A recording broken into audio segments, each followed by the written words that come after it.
Thank you. Okay, hello everyone and welcome. Thanks for joining us today for the sixth Fair for All webinar on addressing AI use in asynchronous writing task, instructor strategies and program adaptations that ERASA is hosting in partnership with iSense. My name is Florence and I'm the Sector Engagement Lead at the Atlantic Region Association of Immigrant Serving Agencies, also known as ERASA.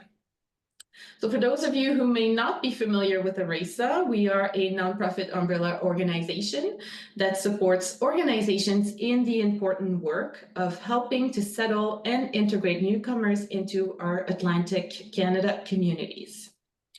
I'd like to take a moment to acknowledge that I am currently in Mi'kma'ki, the ancestral and unceded territory of the Mi'kmaq people, and that I am grateful for the peace and friendship treaties.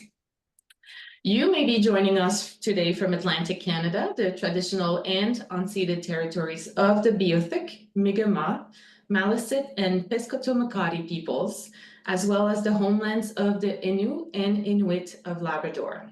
We recognize the ancestral and continued ties of Indigenous peoples to the lands and waters in this region. A little bit of housekeeping. So this meeting is in English with simultaneous interpretation available in French. If you need interpretation, please click on the interpretation icon at the bottom of your screen and choose your preferred language. Our presenters today will take questions at the end of each case study and also at the end of the overall presentation. To ask a question, you can use the chat or use the raised hand button. For the material, we will be recording and sharing the slide deck with all of you after the event. And now I'd like to welcome Denise and Daniela. We're very happy to have you both join us today to deliver this presentation.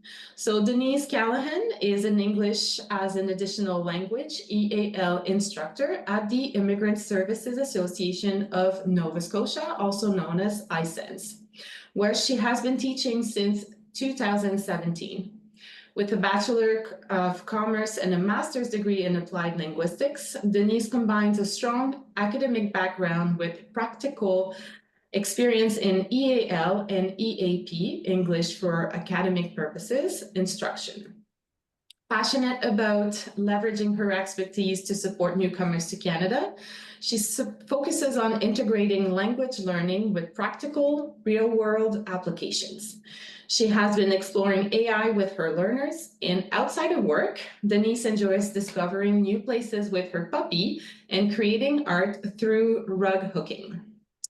Daniela Joost Guimarães is an English teacher with over 25 years of experience in EAL. She holds a master's degree, the IMTE, from St. Mary's University, and has recently completed her full Delta, a Cambridge diploma.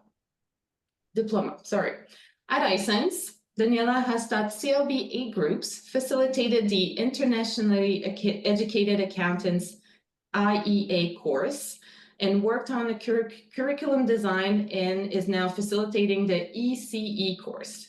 Daniela is passionate about working in intercultural settings, helping her students improve their English proficiency and develop the intercultural awareness they need to succeed in Canada. When she's not working, Daniela loves spending time with her family, reading, crafting, and exploring the beautiful landscapes of Nova Scotia.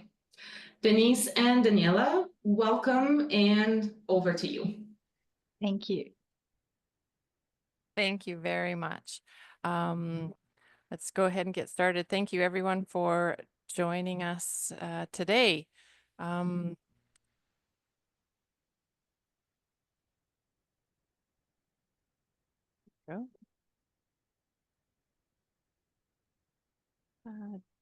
Daniela and I are in Mi'kma'ki, so our land acknowledgement reads, iSense acknowledges that we are in Mi'kma'ki, the ancestral and unceded past and present territory of the Mi'kmaq people. We are all treaty people.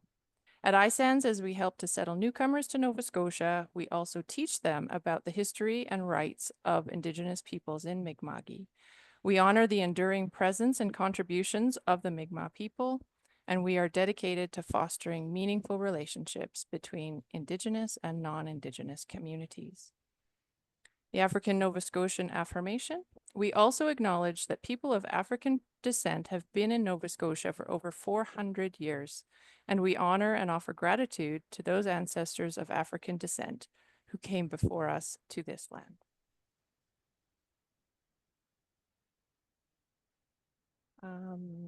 We'll do a kind of a brief introduction to add to what Florence has already expressed. I'll ask Danny to go ahead.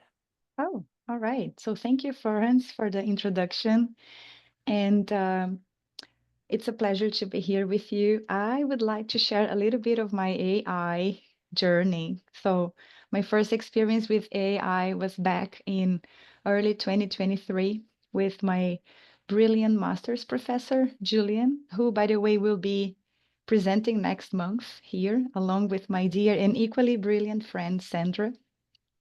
So Julian introduced us to the world of AI and he shared tips on how to explore it. And since then, I have been exploring it, experimenting a little bit on personal projects, research, and even trying to integrate it into my work with clients.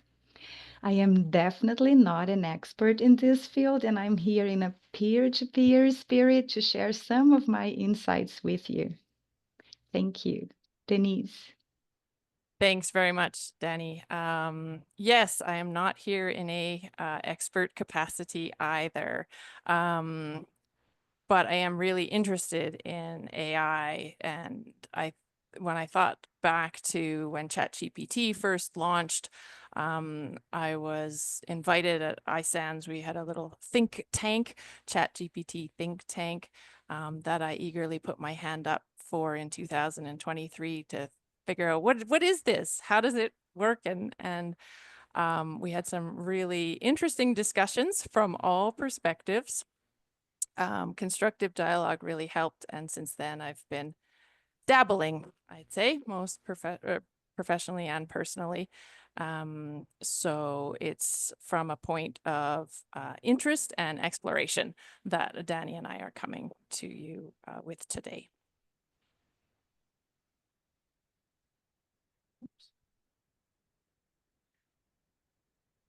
So what we've designed here, you can see the agenda, is a series of case studies. We'll start with a brief context and scope. But Danny and I have collected 4 case studies looking at both the instructor strategy and the program adaptation sides as a way to introduce and explore our experience. And as Florence said, after each case study, we will invite your comments, questions, feedback, suggestions. What we're hoping is that no matter what your exposure to AI use has been, that you can interact and we can all share experiences and comments today. So we'll keep it moving as best we can to cover what we need to in the time, but please, after each case study, jump in with thoughts and ideas.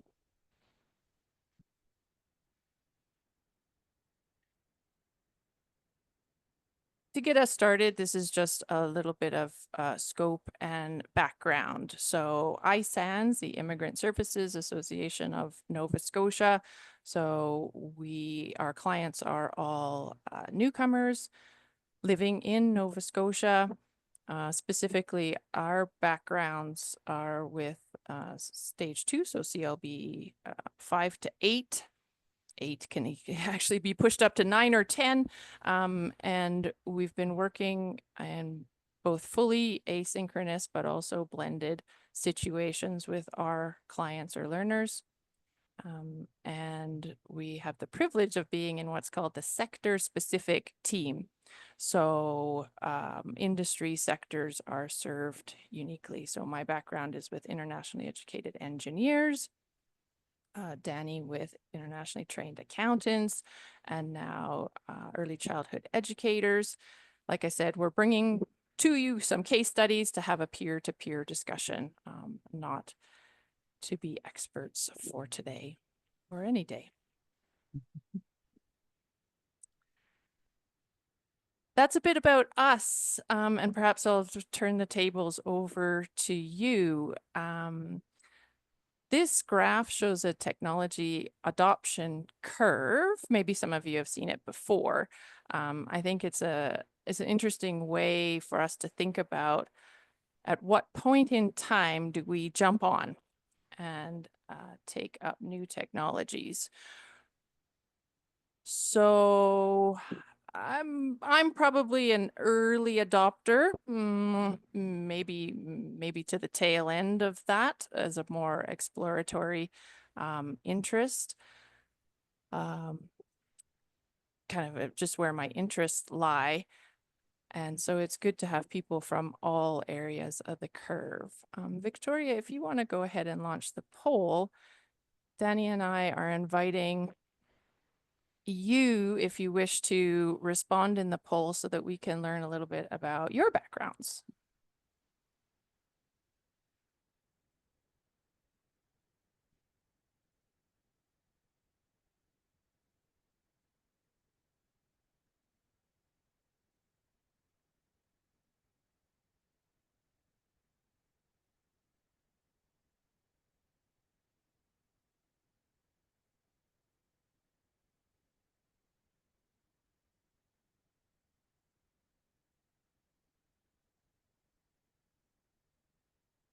So that's almost half of you. We'll go for another few moments.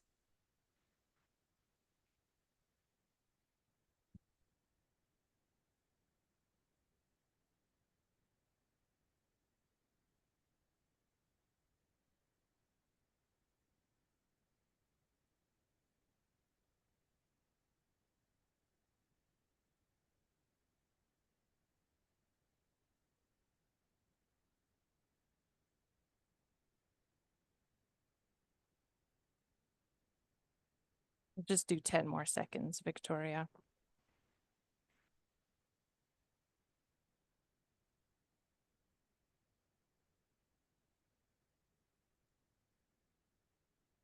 Great. And did you go ahead and share the results? Yes, you did. Yes, because I can see the message. Thank you very much. Well, I don't think we can get much more diverse than this. Thank you very much for responding in the poll. So in terms of familiarity, isn't that a perfect bell curve? I'm not sure. Really nice, and lots of folks regularly or occasionally using AI in their teaching already. And some folks new. So like I said, that was our aim today, to speak to everyone.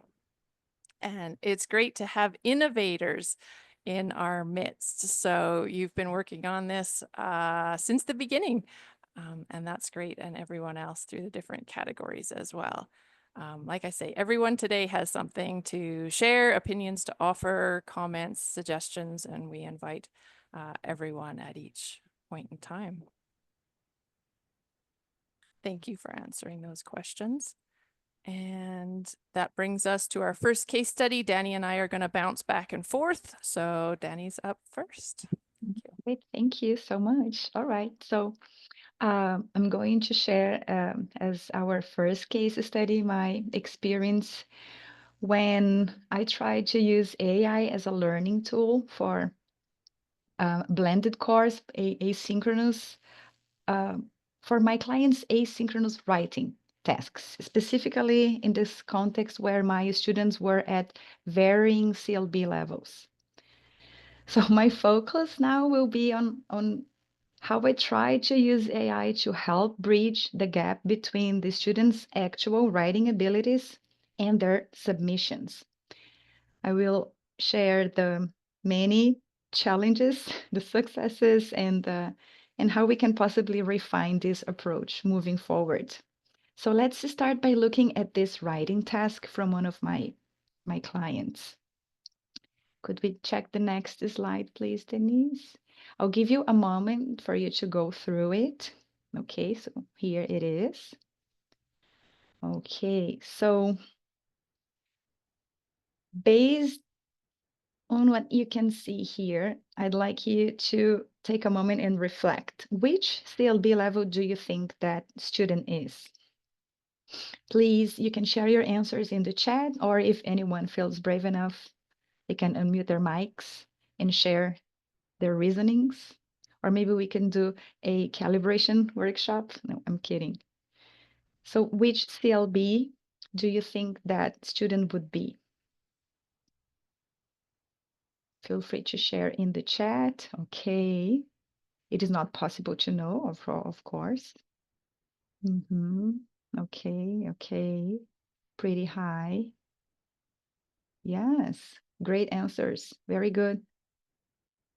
9, 7 or 8. 8 plus. Well, how can we know? Is it AI's work? So that's the question, the $1,000,000 question. All right, so great responses. Thank you so much. So now let's see what AI tools think. So I got this text, this email, and I used AI to analyze it.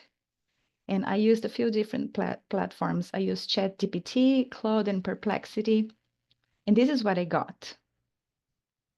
So you can see here the reasonings were, okay, the text demonstrates formal tone, precise language, and good cohesion, which is, as you said here, 8 or 9, consistent with CLBs 8 and 9. Very good. Good job. Now, here is another piece of writing by the same student. Let's take a moment to read this piece. That is an email I got from them. And again, what CLB level would you say that student is, or which CLB level would you assign for that piece of writing? Can you please again share in the chat? Okay. 5, 6, 5, 6, 5 or 6. We have a 7 plus, 7, 6. Yes. Yes, very good. 5 or 6. This also looks as it was probably actually written by the student. Yeah, so what happened is that this is just one example. So what I noticed was that there was a gap between what students were producing and submitting on their own and the polished work they were submitting. So that seemed to be the case with most of my clients. For those who weren't really using AI back then, that was almost a year ago, they were relying on translation apps like DeepL or even Google Translator. So to address this situation, I had an open conversation with my clients, and then we decided to, okay, use AI as a writing tool, as a coach rather than a crutch. So everyone in that cohort agreed to using ChatGPT, and since they all had free access to it, they all had free accounts. Everyone was working under the same conditions, so equity tick. So our first step was simple. So students wrote their tasks and then asked AI to suggest corrections. At first, our prompts were very general, which led, as you can imagine, to a flood of corrections. So while AI's feedback was very thorough, it was often overwhelming and frustrating for my students, for my clients. So we tried to refine the prompts a little bit. Instead of asking AI to fix everything or suggest corrections, we asked for specific feedback, like focus on 3 key areas: grammar, register, vocabulary, and provide explanations for corrections in simple terms. These are just a few examples of the prompts we tried. And this more targeted approach helped generate a bit of student agency, I would say, because they really began to reflect on their mistakes and engage more with feedback, which is something usually learners don't always do. So I asked my students to submit both their raw drafts and the AI refined versions. And this gave me some insight into what their authentic writing abilities were, allowing me to address recurring issues during class, and also helped me to refine the prompt based on how well students react to AI explanations and feedback. So here are a few examples of AI's corrections on my student sentences. In the next slide. Yes. Okay, so here we have two sentences with highlighted mistakes, and then the bullet points, AI explanation. So as you can see, very thorough, but it may be almost unrealistic to assume that students would fully understand the explanations on their own, especially considering that many didn't really read the whole feedback. But then even if they did, maybe terms like causative verb and the base form of the verb in the last explanation may not be necessarily familiar to them. So this highlights that while AI can serve as a helpful coach, it cannot replace our role as teachers in classroom instruction. So this approach worked well for a while, and from that cohort, all clients moved a level higher in the writing CLB levels when they did their final task, the exit task. But eventually, our institution decided students wouldn't be using AI at all anymore, which was challenging for some students who had really come to rely on it maybe a bit too much. But it also highlighted to us the need to learn how to use AI effectively and responsibly. So if I were to revisit that approach, here are some of the things that I would focus on, especially now after learning so much from Nathan Hull and Denise Lowe about refining the prompt. So I would really refine the prompt and match the feedback to the specific CLB levels of my clients to address their actual needs. For example, for a CLB 6 learner, the task would revolve around what, according to their can-do statements. Other than that, I would really emphasize the fact that we need to make sure our students don't over-rely on it. So it should support their writing, not replace their own thinking. A conversation about privacy and data security is also key. Students need to understand how these tools handle their data and what they are agreeing to when they use them. And then there is also plagiarism. AI can help generate ideas, but students need to maintain originality and avoid copying suggestions word for word, which is just as important as critical thinking. So students should analyze AI feedback, question its accuracy, and make informed decisions based on what they're getting from it. And finally, we need to balance correction, prioritizing key errors, keeping feedback positive, CLB oriented, so we can foster learners' confidence and independence. So thank you for your attention, and I would love to hear from you if you have questions or comments, or if you have tried something similar. I would love to hear how it went with your group.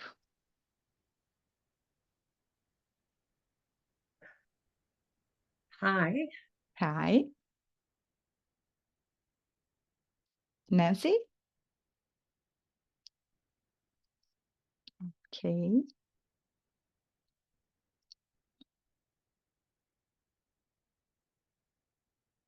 All right, Julie? Oh, hi. Hi. Hey, folks. So lovely to see you. Jenny, I've learned so much from you with the AI use. I've tried some of your suggestions in my skill-specific course around using AI as a pre-writing strategy. It has been a very slippery slope right? Because as soon as you start to introduce like, okay, yeah, using AI responsibly can be part of your pre-writing work, like helping you make a draft, students seem to think that means they can use AI for all of their work. And in the course that I teach, the AI use is not permitted in any capacity. So it's been a slippery slope. So I've had to end up saying that there's no responsible AI use for this particular course that I'm teaching, because it wasn't, as you mentioned in your reflection, it's not encouraging that critical thinking, and it just created an over reliance. So I'm wondering if you have any strategies around that. Nope, not for now. Yes, I'm learning just as you are, Julie. We are on the same boat, and I'm Yeah. going to talk about that in our case study 3. Awesome. Thanks, Danny. Yes, but if you have the answer or suggestions, please share. We are all on the same slippery slope page, right? Yes, Patrick. Thank you, Julie. Oh, thank you. Just an encouragement from what you two are doing. Not really having my students use AI to look and analyze their work, but I just started to use AI myself to help them give grammar feedback. And so, like, for example, I'll try to focus on 1 or 2 points based on their written work. That is like a reoccurring error. But just when I write the feedback, I know they're not going to understand it. So I'll use Copilot and I'll say, just rewrite this grammar feedback to a CLB4 or to a CLB5. And it's much, I'll do a little bit of editing, but it's much clearer. So I'm using AI more as a tool for myself to give feedback to the clients regarding grammar. So kind of like a hybrid of, like, I guess, myself and like AI is helping me to give him that focused grammar feedback. Fantastic. Thank you for sharing. Perfect. Okay, so I think we can now move on to our case study 2. So over to you, Denise. Thank you. Thanks very much. So the second case study is in that category of instructor strategy, but also program adaptation. So we've called this AI resistant assignment. We don't know if there's an AI proof assignment for asynchronous writing at this stage. So we aimed for AI resistant. So this case was so 2023, ChatGPT. The course is sector-specific communication skills for engineers, so CLB 6+. It is a blended course, but all the writing and tasks take place asynchronously online in the Moodle.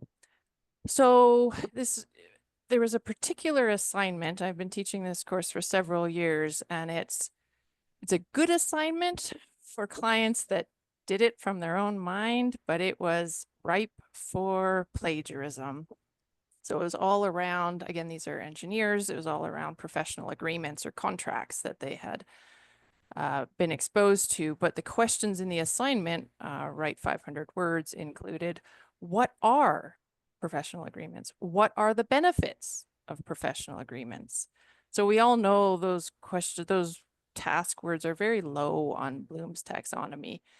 And it got to the point that there were even a couple websites that I saw plagiarized repeatedly from different clients. They were all just Googling and getting the same answer. So we thought, well, it's just going to get worse with AI. So can we change the assignment without changing the whole unit and the scaffolding and the content in the course? What can we do to add a bit of AI resistance into the assignment structure? So you can see here that this was the process we went through. Yeah, I had an idea. I thought, oh, it's just easy. I'll just change it to make it a fully reflective assignment task. So using STAR. Many of the clients learn that when they're preparing for interviews. So talk about a situation, your task, the results, no, your STAR, the action and the results. Good idea, but very quickly, number 2, feedback from my supervisor was, I just put it into ChatGPT, and of course, ChatGPT can hallucinate any fake experience. So we went back to the drawing board and actually asked ChatGPT to try to help us construct something that was resistant to AI use. And we went back and forth with different prompts and editing what ChatGPT produced. You can see the prompt there. I actually asked it, why?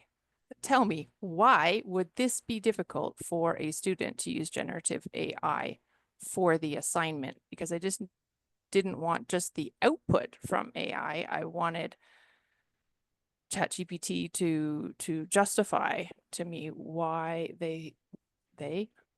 why it thought it was an AI resistant task. So we got to the point with humans and AI constructing an assignment that was achieved the same learning outcomes, worked with the same lesson content, but was a different structure. We updated the rubric and tested it. It's been running the same ever since. So you can see the beginning here, and it's quite a long assignment, instruction anyway, but it's writing 500 words, and the key components here, it's that it's a reflection task, working for clients to work based on their own experience, and then connecting that experience to the Canadian context. And this fits with the other lessons in that particular module. It's worked pretty well. So I would say even this prompt is AI-able. So I've typed it into AI and I've got a pretty good outcome. You know, AI can imagine a situation and write a little story and connect it to the Canadian context. However, I haven't had the same degree of challenges with plagiarism and AI usage. Again, that's based on me being fairly confident in knowing my clients and seeing grammar mistakes or unnatural language choice, word choice, feeling like they're actually using their own words. So if we reflect on it, I think my takeaways or the collaboration obviously really helped, working with my colleague, my supervisor, the instructional design folks to get different perspectives. Also, I was really lucky to have the tacit knowledge. So because there's a synchronous component to the course, I get to know the clients. I get to hear them speak. I get to see lots of different writing samples over time before they come to this particular assignment. So I feel like I have a bit of that gut feel. A spidey sense goes up when it's like Danny's example, kind of way outside their normal language production. But I also have, the interesting part is this assignment is under the unit called Engineering and Ethics.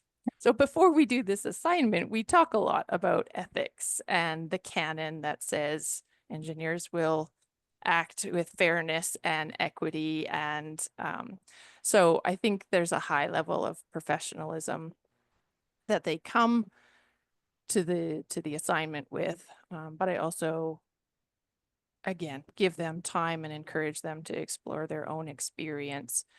If they don't have any experience with contracts, I have an alternate assignment ready to go, and I let them know that so that no one is put on the spot, which I think helps to discourage going to AI for the answer. So AI resistant tasks, I think, are possible. They're not the only thing to address asynchronous AI usage, but I think there are ways to think about constructing tasks. That's my main takeaway. So I really invite your suggestions, comments, feedback. If anybody has tried adapting tasks as well, please share.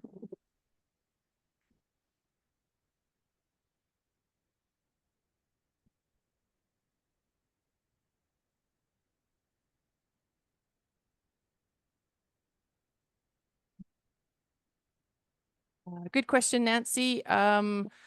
Sort of. Completing the course is can gain them credit for one aspect of their license with Engineers Nova Scotia, but there's a lot more that they need to do.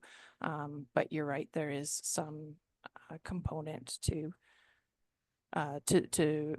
their license for the course that I teach. Yeah.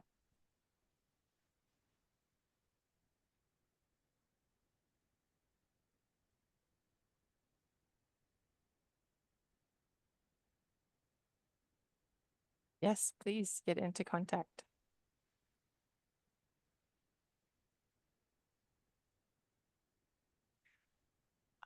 Julie, thank you for mentioning the idea of rubrics.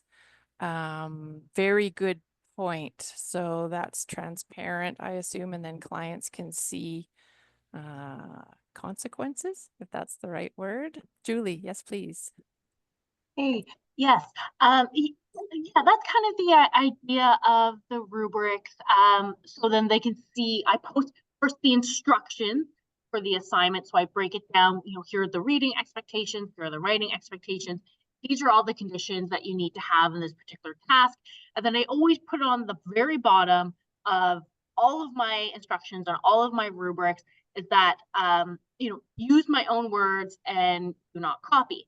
And it's kind of helping because when students come back and submit AI generated work, particularly 100% AI generated work, like I can straight copy the assignment into ChatGPT and get their exact submission.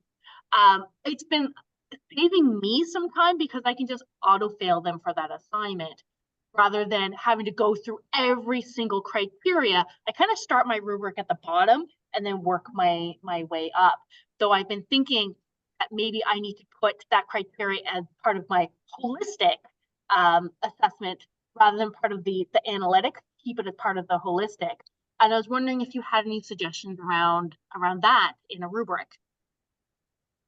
No, my feedback is thank you. And when we get to case study 4, what you've just described is something that I think is very valuable for us to take on in the course design, curriculum development we're doing. I think that's great.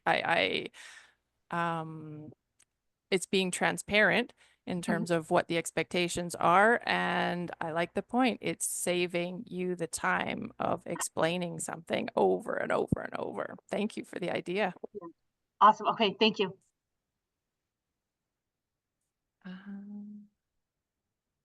A question from, is it Darlene?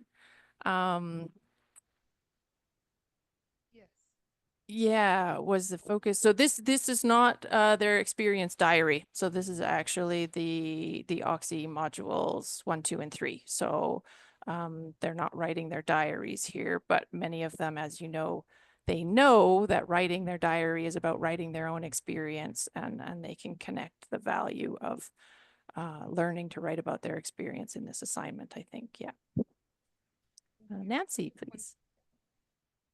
Hi, I'm just going to try and get my head around what I hate to say what you're doing, but these are engineers. So what level is it about?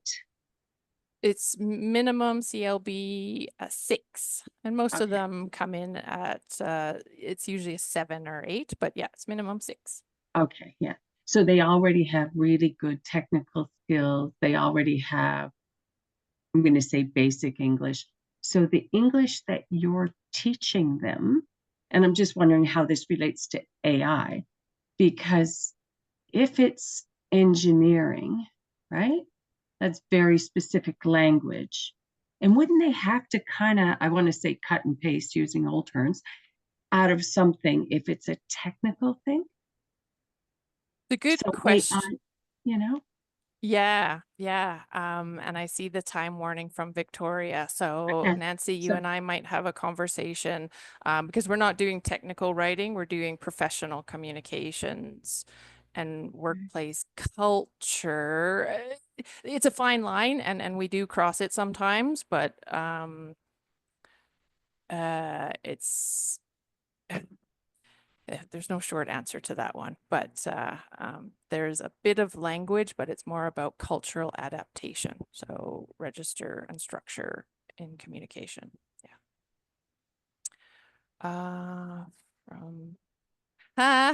Yep, Jerry, there you go. Well done. I'll leave that for everyone because ethics, personal ethics, I guess, because there's nothing that that I could do from the outside to stop that. Sorry about that. I thought I had to say something Yep. because Yep. this is something that I worry about actually in my skill specific course. But anyway, No, I think it's a fair one, and I hope we have time to bring it up again at the end. Jerry, thank you. I'll turn it back to Danny just to keep things moving. Thank you. Okay, thank you. Thank you, Denise. That was amazing. So Julie, this is also, I want to hear from you at the end of this next case study. So over time, we noticed that several facilitators in my stream and across different streams and CLB levels were identifying clear and consistent use of AI in their written assignments, especially in asynchronous lessons or tasks. It became obvious that this was / is a growing issue still. So taking into consideration the faster AI guidelines and our clients' needs, our institution decided to take some measures about this situation, and we introduced a system where clients have to check a box, a pop-up box, or they have to read this blurb as a message before submitting their assignments, stating that they are not presenting work created by AI. I think we have a model, right, Denise? Yes. So there you can see. Well, the thing is that even with this in place, some clients still, wanted to use AI and check the box, which meant that they weren't being truthful. And we have several cases, but there is one case in particular that it stood out to me because it is about a former client of mine taking another course, fully asynchronous, skill-specific course that and that client repeatedly used AI for their assignments. And after a lot of conversations, multiple conversations with the facilitator, as well as emails and notices, nothing happened. And in the end, that client was actually removed from the course because they just wouldn't comply. So it is a tricky situation, honestly, as you mentioned here, is a very steep, slippery slope. And as I've said before, we are all still figuring out or trying to figure out how to navigate the role of AI in education. I see the real challenge is finding the balance, like helping clients see AI as a tool to support their learning, as a tutor, as a coach, but not as a crutch to replace the actual effort. But then again, as Julie said before, it is challenging to introduce learners to AI and saying, hey, you can use this to help generate ideas, but that's the limit, because what happens is that usually they want to use it to help them complete the full task. So yes, it is a delicate path. In this case, just really highlights how how complicated it can be. So it's a short case study, and I'd like to hear from you if you have any questions, or if this has happened to you or something similar. Please, you can share your questions in the chat, or you can raise your hand.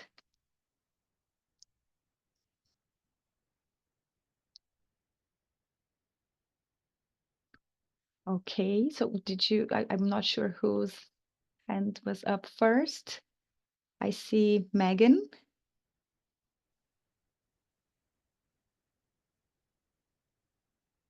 And I also see, yes, and Hanny. Yes, true. We might have to consider the old-fashioned pen and paper. Well, if I can say something before, hi, Hanny, sorry. Just on that note, so that very same client, when they were doing their exit task, which is a task clients have to sit after the completion of their modules in my institution for sector-specific courses, they went up on their CLB levels, if I'm not mistaken, even 2 CLBs. So, and that is pen to paper. So no AI involved. Yes, honey, please. Hi. Yeah, I'm always thinking about sort of the future and linking it to our past. So like not too long ago, people didn't have washing machines, for example, and they had to wash clothes by hand. But since the invention of washing machines, we don't really wash clothes by hand. So I'm thinking about AI in a similar way, sort of, will we get to a point where even if you don't speak a language, you'll still be able to do your job in that language because you have a translator in your hand, or you can use the AI to write your contract for you. Yeah. So is there any way to prove to learners that you still need to learn English? Like, can we show them proof that, if you go to work with, I don't know, CLB 7, that you'll still not be able to function even if you use AI? Sort of, maybe if they see that, that might motivate them to do their own work, because it's Fantastic. so much easier to use technology. Same with the washing machine. True. That's a very very good question. And yes, and this is a point that I think we should have conversations with our students about this. Some students have already mentioned that they fear that using AI or relying on AI, yes, explain this idea with learners, may give the idea that their syllables, that their English is level 8 or 9, but then when reality is level 6, and when they have to do something in which they can't rely on AI, for example, speak in public, then the bridge will be there, the gap will be there. So, but that is a very good question. Yes, I can see that in the comment as well. So Megan, would you also like to share your thoughts? Oh, your mic isn't working.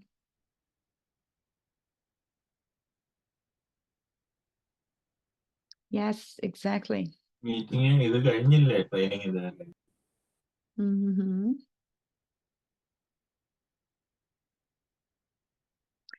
it makes sense to have at least one exit task synchronous. Well, here at iSense, they are all synchronous, and students do, well, I mean, they also have the option to do it online, but we usually do it in person. Patrick and Saba, please. Who raised their hand first? I'm sorry. Oh, I just wanted, I guess, the last commenter about the washing machine and what evidence do we have that, we don't have to rely on AI. I just heard from meeting this afternoon. So one of our facilitators teaches job search strategies. And what she's finding is, especially lower level clients that are relying too much on AI to make their resumes and cover letters, and it's exactly what you said, Daniela, when they go to the interview and then people are asking them questions on their cover letter and on their resume, and they don't even understand what the words are, and they can't even get through the interview. So I think there are some cases where this heavy reliance on AI can be a detriment if you're sending out a piece of work that you're not even familiar with what words are on that piece of work, but you have to be able to communicate your thoughts and ideas to the people that are reviewing True. that work. True. Thank you so much. Sab, I think we're going to get to your question at the end because we have a warning here from Victoria. Sure. Okay. Sorry, thank you. So Denise, our last case study, over to you. Thank you. And thank you, Danny, and thank you for all the comments. This one's really quick, so we will have time to revisit, I think, more comments in a minute. So this is our fourth and final case study. And here I'm speaking on behalf of both Danny and I. Were involved in revamping. So the course I talked about for internationally educated engineers, a great opportunity landed on our laps a couple months ago because the regulator, Engineers Nova Scotia, is implementing major changes to how engineers become licensed in our province. So that opened the door for us to look at our old content, and we're in the midst right now of developing new content to meet the new regulator requirements. In terms of AI, we've definitely seen a lot of opportunities, again, for this curriculum development work. Back to the idea of AI resistant tasks. So we're getting our heads around, real world tasks that demonstrate the learning objectives, but we're also keeping top of mind, how can we keep this so that clients are producing unique writing where AI is not their first go-to, let's just say. The presentation on Roshi AI, we were really keen. It was so well timed because when Danny and I attended that, we had been dabbling with it, but it's been helpful for us to create some of the content, to create quizzes. So it's just a really, really good tool, as explained last month. Synthesia is something we can't speak to personally, but we're excited to see the results. So we have an instructional design team at iSands. So they will be producing, so Synthesia is as I understand it, an AI-powered video generator.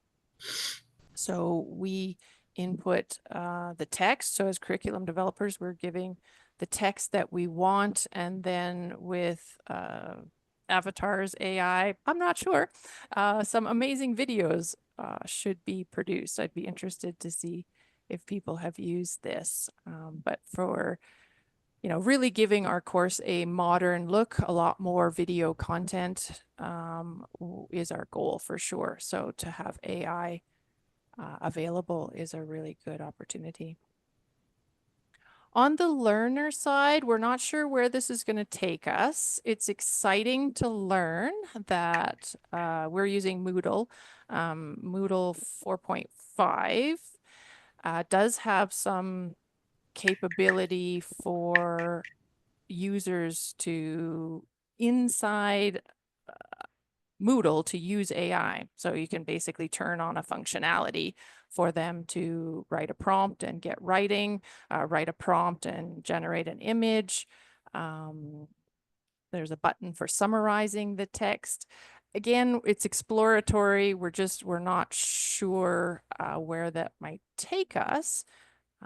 But again, exciting to see that there's already complementary integration, between Moodle and AI.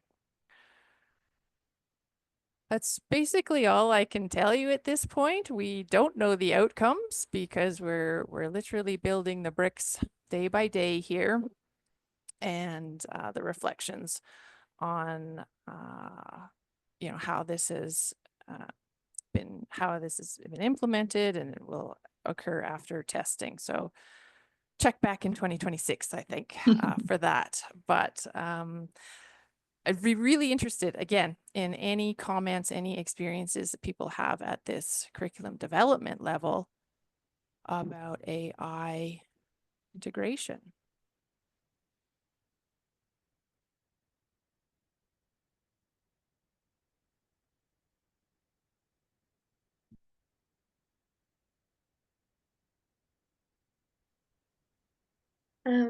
Denise, I think there were some comments from earlier in the chat that there wasn't a chance to go over. Okay. If you want to scroll up and see up to David's comment, I think where it would have started. Yes, I saw that come through.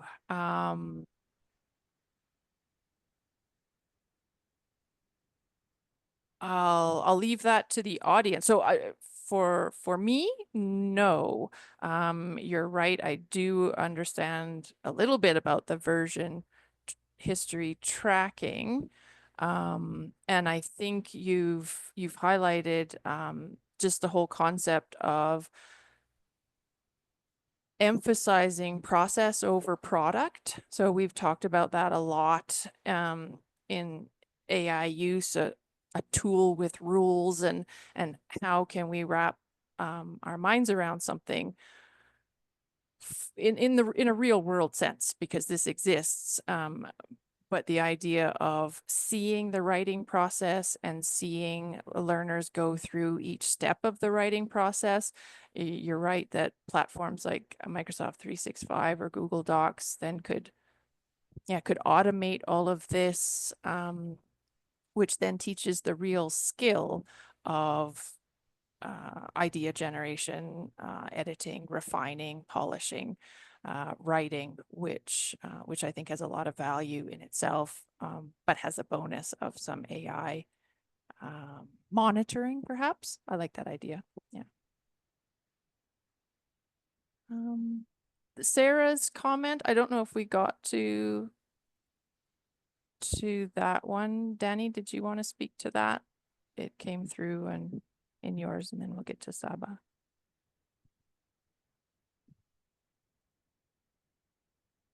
I have tried to this one. Okay, online writing submissions will be verified through. Okay. All right, is this the one? Yes, will be verified. Let me go again. Okay, so perhaps we could address this okay, when we're done with this part, and then we can address all the questions, right? Sounds good. Yeah. I think also Saba still has her hand up. Yeah, go ahead, Saba. Mine is not a question. I just wanted to add a comment. I think if I can do it at the end. Yeah. Okay. Yeah. Okay. Hold. But don't let us forget about you. And comments are equally valid. Comments, experiences, suggestions. Nina, I see the question. Is there any application to recognize AI usage like plagiarism? My knowledge might be a little outdated. We did talk about this, I'd say in the early days. And I remember percentages like 15% and 25%, like AI reliability in terms of a platform being able to recognize AI generated text was coming in at maybe 15 to 25% of the time. That was a long time ago, so I don't know if there are better things now, but the trouble is that I recall each time you put in the same prompt into AI, you're going to get something different. So that was a big challenge. I remember a panel discussion. I was really excited to attend a webinar, a panel discussion from folks at Dalhousie University, because it was all about AI usage 2023, how to identify it, how to manage it. And I just kept waiting for the answer. Like, how do we actually do it? And the comment I remember was, you know, as a teacher, when you just have like a spidey sense that things aren't right, that it's just not the same learner that you know, that's when you open up the conversation, and that's your most reliable tool for identifying AI. So David's written the same. Teacher contact time seems to be the best to generate our spidey senses and then have those honest discussions with clients. Julie, I think we have a minute or two. Could you explain a bit about GPT-0, Quillbot, and Scribber for us? Or I try. I joined the skill-specific group here at iSands in spring of last year, and until then, I've never even heard of AI. So I've had a very in-depth crash course in what AI is, because most of my learners seem to be using AI a lot to submit their work, both as a responsible way, such as like pre-writing activities, and also just to copy and paste the assignment instructions into like ChatGPT and whatnot. So slowly over the past year or so, I've been getting tips from my fellow instructors, from leadership at iSands, around some ways to help me identify AI use. Prior to teaching this course, I was only a literacy instructor. So I went from teaching CLB 1L for the last 6 years here at iSands to teaching CLB 7. So it was quite the jump. So I'm using ChatGPT 0, Quillbot, Scribbler, and one other, but I can't remember what it's called, to first couple units, the first couple weeks while I get to know a student, to help me identify some common trends in AI generated answers. So it's definitely not perfect, but usually once I run an assignment, a learner submitted work through some of these platforms, I can start to see, you know, see some trends. Who's using more AI generated work, and who's using, you know, more of their own authentic language. So it will bring up, you know, percentages, right? We'll say like, this is 1% generated AI, or this is, you know, 50, 100, whatever. I'm not worried about small percentages, right? Because it often will flag things like very common greetings. Hi, how are you today? Right? Where those are just so common in the workplace and in everyday conversation that, of course, they're going to be part of AI. But I found those tools have been quite helpful in helping me identify those reflective answers that students are supposed to generate in their assignment. It's been helping me identify of what's not actually true reflection. It's helping me ID what are some phrases that AI tend to use when using, you know, share an experience or explain your time doing this, whatnot. So they're not perfect, but they've been a good stepping stool as I learn AI and as I learn, you know, higher level language expectations. So far, it served me really well because oftentimes when I contact those learners who have submitted work that's been high flagged AI, they admit that they've used AI and they will tell me which AI tools they use. So far, it hasn't failed me yet. Knock on wood. So I want to keep using those in my current cohort, help me identify some trends. Yeah, they've been helpful, so maybe they can help. I forget who was asking in the chat. Nina. So perhaps, Nina, they can be of help to you as well. Yeah, and something I want to investigate as well. Thank you, Julie. Jerry, I think, has also echoed the idea that you said just a moment ago. Jerry wrote, it helps to feed our assignment prompts into the bots and see what they come up with. Look at the patterns of sentence structures, the structure of the output, and you start to see how formulaic it is, for now at least. Like Julie said, you know, we're training ourselves to identify the red flags ahead of time. Let's keep moving. I think we might want to come back to a couple comments, but for now, we'll move on with a sort of wrap up. So lessons learned, please, Danny. Yeah. Thank you, Denise, and thank you, everyone. I'm reading here through the chat. Amazing. I'm learning so much from you. So many interesting and useful tips. So yes, AI is, whether we like it or not, a powerful tool that can or may enhance learning, just like it enhanced our life quality with the washing machine example. At least for now, right? We don't know. Our conversation a year from now might be obsolete. But what we know is that for now, it should support our students' effort, not replace it. We all know that true language development comes from actively engaging with the learning process, with taking the time and effort to sit and gather your ideas and organize your thoughts, plan your writing, proofread it, not just accept AI's suggestions. So that's why we understand that AI literacy is essential, not just for our clients, learners, but for us as well. We need to understand how to use it effectively, ensuring it acts as a learning aid rather than just a shortcut. And of course, most importantly, human oversight is crucial. Teachers play a key role in guiding students to use AI ethically. And there was a beautiful comment here that teaching is about building relationships with the students and clients we are privileged to work with. You can't have a relationship with a bot. As of now, no. Let's see, what lies ahead in the future. Hopefully, no. Or yes, oh my God, I don't know. It's a tricky situation. Well, learning is more than just getting the right answer. It is about the process, not the product, as we talked before. And AI should help the journey, not take it over from our clients and from us. All right, so we can move on to our conclusion. Yes, I cannot see that. All right.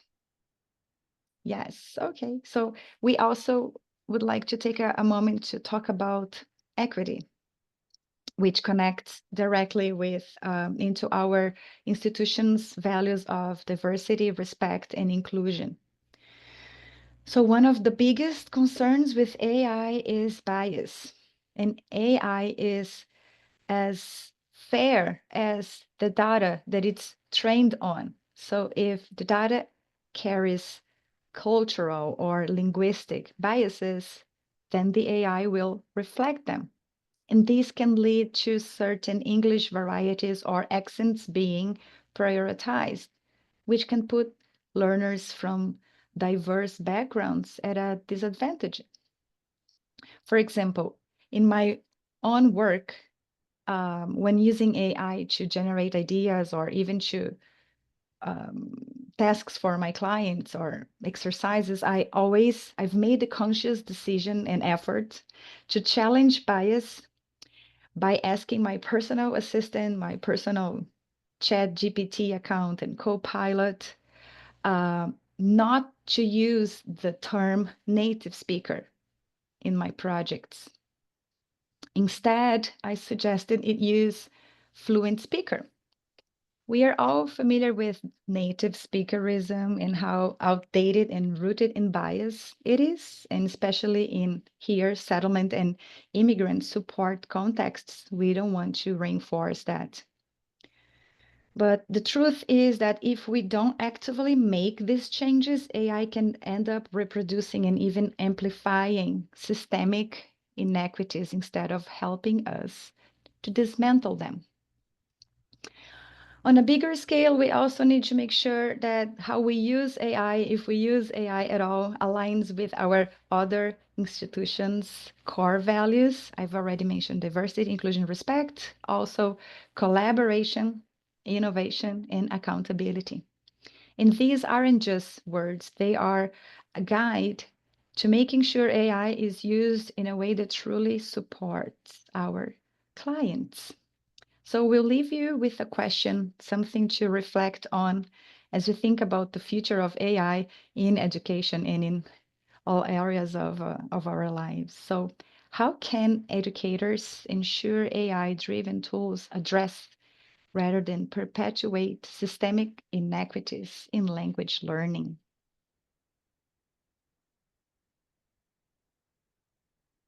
Thank you. I think we now have a few minutes to go through the comments and questions. Denise, Victoria.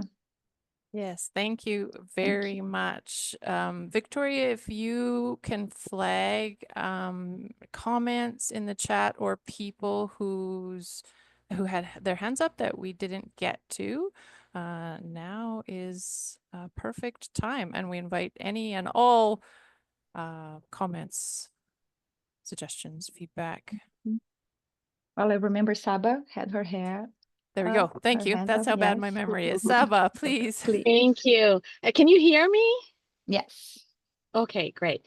So my comment was about, I think, the third part where we were discovering, I guess, or talking about how we can encourage students to rely on their own knowledge and not ChatGPT. And so I personally try to always use a positive language to tell them to rely on their own skills and knowledge. And I just realized that we cannot control, like Daniela said, and we cannot force them, but we can raise their awareness of the consequences of using ChatGPT. And I think sooner or later we will all rely on AI, at least a little bit. So I think it's better to prepare them instead of telling them not to use. So what I personally do is I just keep reminding them that they need to rely on their own knowledge and skill by asking questions or giving them like surveys and polls. Like at the beginning of the module, when they do skill using, I ask them how much ChatGPT or how much AI you use, or I ask them to state that I can use it without the help of AI. I cannot use it without the help of, so at the beginning of the module, they might say that they cannot use it without the help of AI. But at the end of the module, I want them to say, and of course, they can always have the choice to lie about things. But when we keep asking them, I guess the first time, the second time they might lie, but the third time they're like, okay, am I just lying? Somewhere I need to, at some point I need to be able to use it or to generate whatever I am supposed to without AI. And another one is I sometimes give them cheat sheet. I think when I give them cheat sheets, they're like, okay, then I don't need ChatGPT probably anymore. So when I'm focusing on grammar in writing, I give them some vocabulary to use. And I'm focusing on vocabulary. I just remind them that they need to use. Like I usually give them a small card that they can have in their wallet, especially for speaking. Yeah, so I use some nudging strategies. Honestly, I don't know how much these strategies have worked so far, but I feel like when we prepare them for the task and then we kind of help them, little by little they realize that, okay, I don't need ChatGPT that much anymore.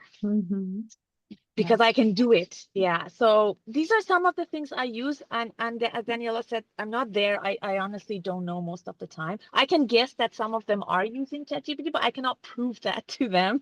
So I just ask them to, I don't know, to awaken their conscience. So yeah, these are some of the strategies I use. I'm sure that we're all using our own strategies. But thank you so much for the great presentation. Thank you, Saba. Thank you. Yeah, that's beautiful scaffolding. Yeah. I understand, but yes, fantastic. I also believe that if, the more we say that they shouldn't do it, or we put a lot of attention on it, the more curious they might get and try to use it. And better, I think it's best if we guide them and we do it together. I was just going to add, I think I'll borrow nudging strategies. I think that's Beautiful. a really nice, giving. I understand exactly what you're saying. So the more tools that they have to build the confidence that they can achieve the success on their own, the greater the chances they'll do the work on their own. They'll be successful. Yes. Yeah. Beautiful. Thank you.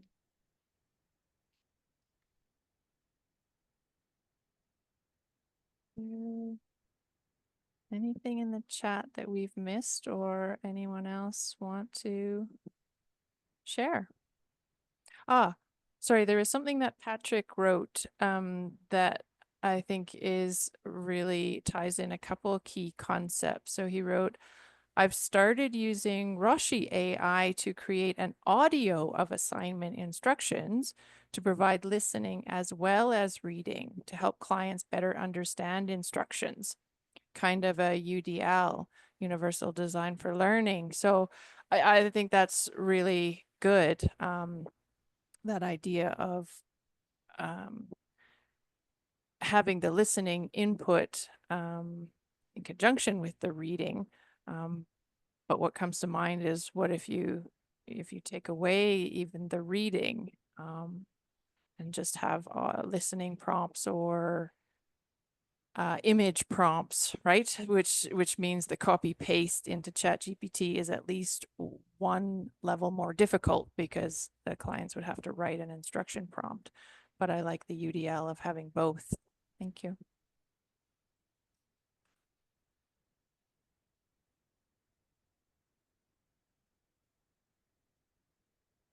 Anything else we've missed?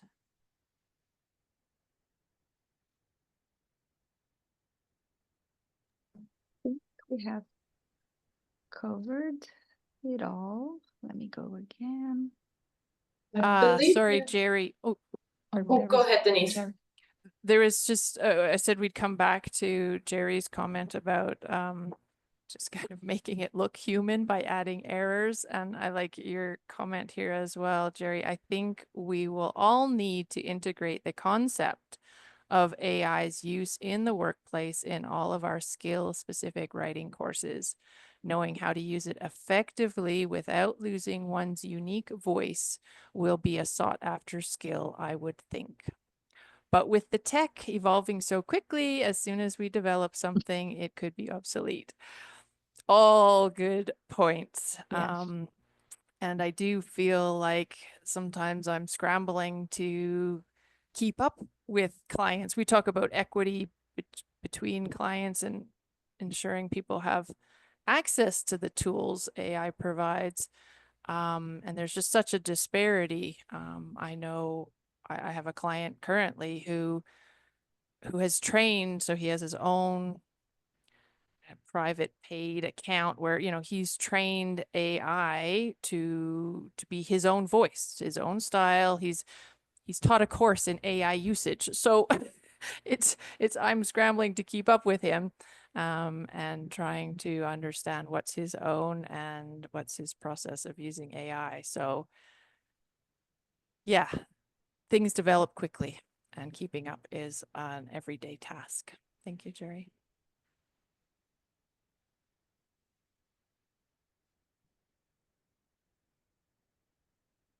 All right, well, you can see on our screen contact details, and that's a sincere invitation, please, with any questions, comments, experiences that you have. Like we said at the beginning, we weren't here to talk as experts. So I think I've learned enough I've learned more things than from you than perhaps I was able to articulate back. But thank you for participation, for interactivity, and I hope you had an enjoyable afternoon. Yes, Thank you, Denise, for your words, and I agree with her. Thank you so much for your comments and your participation. Well, thank you everyone for being here today, and thank you very much, Denise and Daniela, for this presentation, for sharing your expertise and knowledge with everyone. I also want to say thank you to Francois and Isabelle, who were here today for the interpretation. Much appreciated. We will put in the chat a survey link. If you could please fill it out, it always helps us improve our online events. And the last but not least presentation of this webinar series will be on Wednesday, March 19th, same time, so 3 p.m. Atlantic time. And I hope that we will see all of you then. Thank you again very much, Denise and Daniela. Have a good day, everyone. Goodbye. Our pleasure. Take care, and thanks to everyone for joining today. Thank you. Bye-bye. Bye-bye. Denise.